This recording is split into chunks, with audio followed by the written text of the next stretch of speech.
Right. Cabinet అంశాల గురించి చూద్దాం ఒకసారి.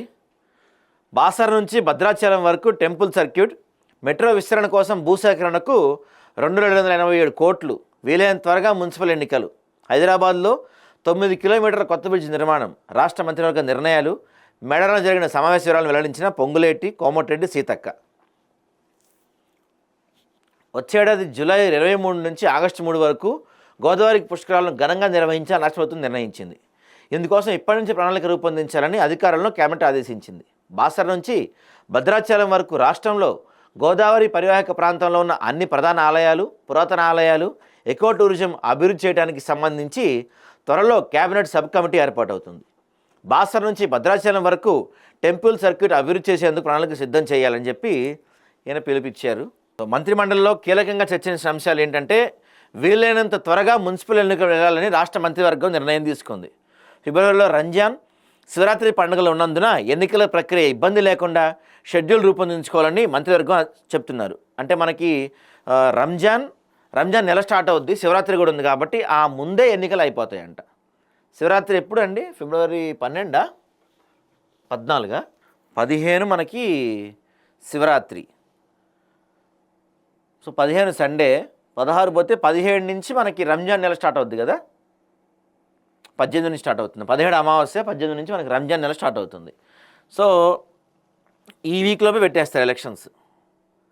12, 13 తేదీల్లోపే ఉంటుంది ఎలక్షన్స్. ఎందుకంటే 15 సండే కాబట్టి 12, 13 తారీఖుల్లోనే ఎలక్షన్స్ వచ్చే అవకాశం మనకి స్పష్టంగా కనపడుతుంది. ఇవాళ రేపు నోటిఫికేషన్ వస్తుంది అనుకుంటా. ముఖ్యమంత్రి గారు టూర్ అయిపోయింది కాబట్టి ఎలక్షన్ నోటిఫికేషన్ రేపు వచ్చే అవకాశం ఉంటుంది. కరెక్ట్గా 12, 13 తారీఖుల్లో ఎలక్షన్స్ ఉండొచ్చు మోస్ట్లీ. ఇక దాంతోపాటు హైదరాబాద్ మెట్రో రైల్ ఫేజ్ 1 ప్రాజెక్టును ఎల్ఎన్టీ నుంచి స్వాధీనం చేసేందుకు సంబంధించి ఇంతవరకు జరిగిన పురోగతిని మంత్రివర్గం సమీక్షించింది. ఈ ప్రక్రియను వేగవంతం చేయాలని నిర్ణయం తీసుకుంది. మెట్రో ఫేజ్ 2లో 4 కారిడార్లు, ఫేజ్ 2Bలోని 3 కారిడార్ల నిర్మాణానికి సంబంధించిన ప్రతిపాదనలు కేంద్ర ప్రభుత్వ ఆమోదం కోసం పెండింగ్లో ఉన్నాయి. ఈలోపు భూసేకరణ ప్రక్రియను వేగవంతం చేయాలని నిర్ణయం తీసుకుంది. 2,787 కోట్ల అంచనా వ్యయంతో భూసేకరణ ప్రతిపాదనలు మంత్రివర్గం ఆమోదించింది. యుద్ధ ప్రాతిపదికన చర్యలు చేపట్టాలని ఆదేశించింది. కేంద్ర రాష్ట్ర ప్రభుత్వ సంస్థలకు 14 ప్రాంతాల్లో భూముల కేటాయింపు, హైదరాబాద్ సమీపంలోని అబ్దుల్లాపూర్ మెట్ మండలం ఎకోటన్ అభివృద్ధి కోసం TGIACకి 494 ఎకరాల భూమిని కేటాయించేందుకు కేటాయింపు అనుమతించింది.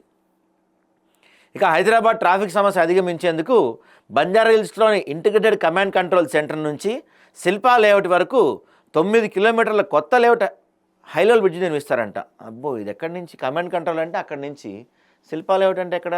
ఇక రామప్ప జలాశయంలోని గోదావరి జలాలను లక్నవరానికి, అక్కడ నుంచి పైప్ లైన్ ద్వారా జంపన్నవాగు తరలించడం కోసం 35 కోట్ల మంజూరుకు ఆమోదించింది. తద్వారా జంపన్నవాగులో 365 రోజులు నీళ్లుంటాయి. భవిష్యత్తులో మేడారాన్ని తిరుమల, కుంభమేళ మరిపించే విధంగా అభివృద్ధి చేస్తారంట. ప్రస్తుతానికి నీళ్ళు లేవంట జంపన్నవాగులో. నల్గొండ జిల్లా మహాత్మాగాంధీ యూనివర్సిటీ లా కాలేజీలో 24, ఫార్మసీ కాలేజ్ 28 కొత్త పోస్టులు మంజూరు చేస్తారు. ఇక రోడ్ల గురించి, వీటి గురించి చెప్పారు. దీంట్లో పెద్దగా పనికొచ్చేది అయితే మనకి ఈ మున్సిపల్ ఎలక్షన్స్ ఒకటి, కమాండ్ కంట్రోల్ నుంచి ఫ్లైఓవర్ ఒకటి కాస్త కీలకంగా కనపడుతున్నాయి. ఈ GHMC వార్డుల విభజన వాటి గురించి క్యాబినెట్లో ఎక్కడ డిస్కషన్ వచ్చినట్టు లేదు మరి. సో మంత్రులకి బాధ్యతలు అప్పగించారంట. సో నిన్న మేడారం వెళ్ళారు, సీఎం ఫ్యామిలీ కూడా వెళ్ళారంట. ఇక్కడ మేడారం దర్శించుకున్నారు. ఈ పాటికి రిటర్న్ అయిపోయినట్టున్నారు నాకు తెలిసి.